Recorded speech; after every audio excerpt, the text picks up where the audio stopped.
ओम नमः शिवाय। श्री शिवाय नमस्तुभ्यम। जय श्री महाकाल।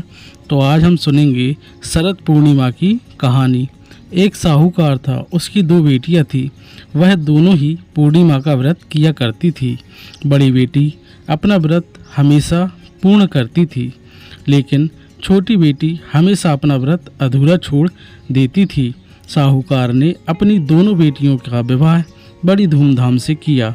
कुछ समय के बाद दोनों बेटियां गर्भवती हुईं और दोनों ने बच्चों को जन्म दिया। बड़ी बेटी के तो पुत्र हुआ, लेकिन छोटी की संतान होते ही मर गई। इसके बाद जब भी छोटी को कोई संतान होती, वह होते ही मर जाती। साहूकार की छोटी बेटी संतान की मृत्यु से बहुत दुखी हो गई।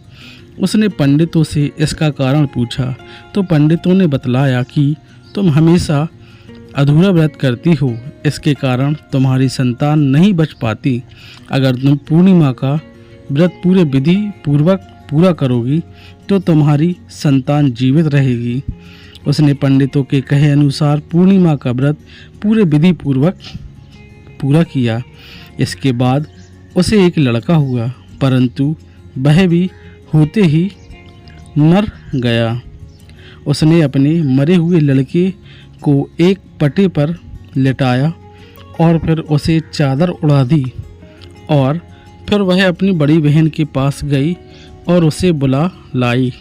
उसकी बहन जैसे ही उसके घर आई, उसने अपनी बहन को बैठने के लिए वही पटा दे दिया।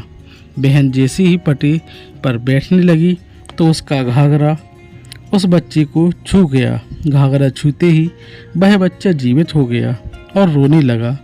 तब उसकी बड़ी बहन बोली, तू मुझ पर कलंक लगाना चाहती थी, मेरे बैठने से तेरा बच्चा मर जाता। तो तब छोटी बहन ने कहा, यह तो पहले ही मरा हुआ था, तेरे पुण्य से यह जीवित हो गया, तेरे भाग्य से इसका पुनर्जन्म हुआ है।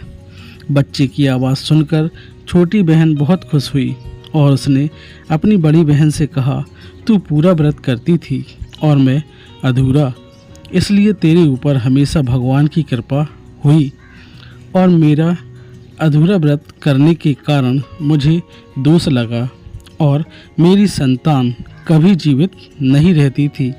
आज तेरे भाग्य से मेरी संतान जीवित हो गई। यह बात उसने राजा से कही और राजा ने पूरे गांव में ढिंढोरा पिटवा दिया, जो कि कोई भी व्रत करे वह पूरा व्रत करे और अधूरा ना छोड़े। तो यह थी शरद पूर्णिमा की व्रत कथा। तो आपको यह कथा कैसी लगी कृपया कमेंट करके ज़रूर बतलाएं और आपसे निवेदन है कि यदि आप हमारे चैनल पर नए हैं तो कृपया चैनल को सब्सक्राइब कर लें और यह वीडियो आपको पसंद आए तो कृपया एक लाइक और एक शेयर भी कर दें। तो ठीक है। ओम नमः शिवाय। श्री शिवाय नमस्तुभ्यम। धन्यवाद।